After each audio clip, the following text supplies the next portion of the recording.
আসসালামু আলাইকুম বন্ধুরা, আজকে আমি আরেকটা রেসিপি নিয়ে চলে আসলাম তোমাদের সামনে। আজকে রান্না করব চিংড়ি মাছ দিয়ে পেঁপে।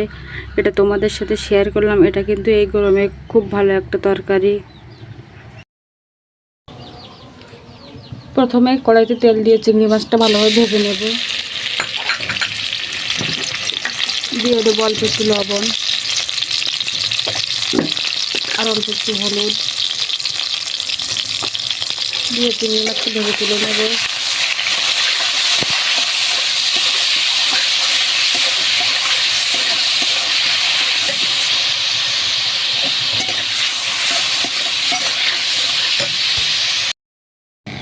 মাছটা ভেজে তুলে নিয়েছি। একই কড়াইতে এখন সরিষা, জিরা, পেঁয়াজ, রসুন ও কাঁচামরিচ বাটা দিয়ে দেবো।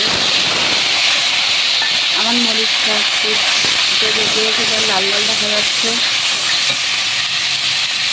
দিয়ে দেবো হলুদ গুঁড়া, দিয়ে দেবো পরিমাণ মতো লবণ,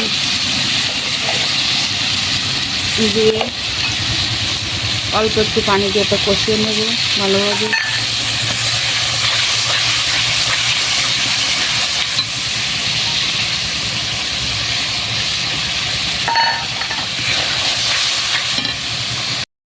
মশলাটা কষানো হয়ে গিয়েছে।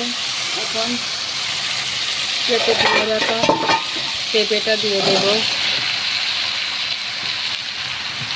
আর দিয়ে দেবো একটু আলু কাটা, দিয়ে এটা অল্প একটু পানি দিয়ে কষিয়ে নেব।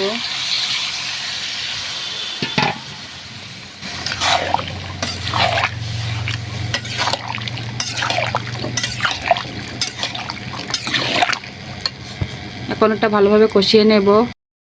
পেঁপেটা প্রায় কষানো হয়ে গিয়েছে। দেখেন পেঁপেটা সিদ্ধ হয়ে গিয়েছে। এখন পেঁপেটা খুব সিদ্ধ হয়ে গিয়েছে। এখন ঝোলের জন্য একটু পানি দিয়ে দেব।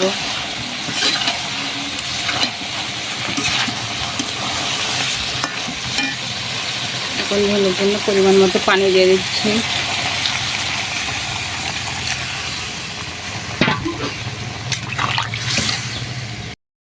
পেঁপেতে ঝোল দিয়ে দিয়েছিলাম, ঝোলটা এখন উতলে গিয়েছে।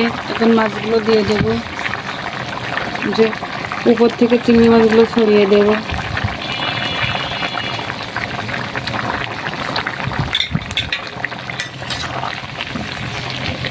দিয়ে কিছুক্ষণ জাল করে নামিয়ে ফেলবো।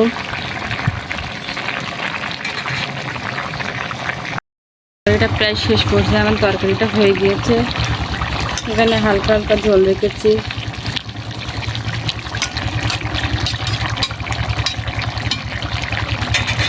এটা এখন নামিয়ে ফেলবো। সবাই ভালো থাকবেন, সবাইকে আল্লাহ হাফেজ।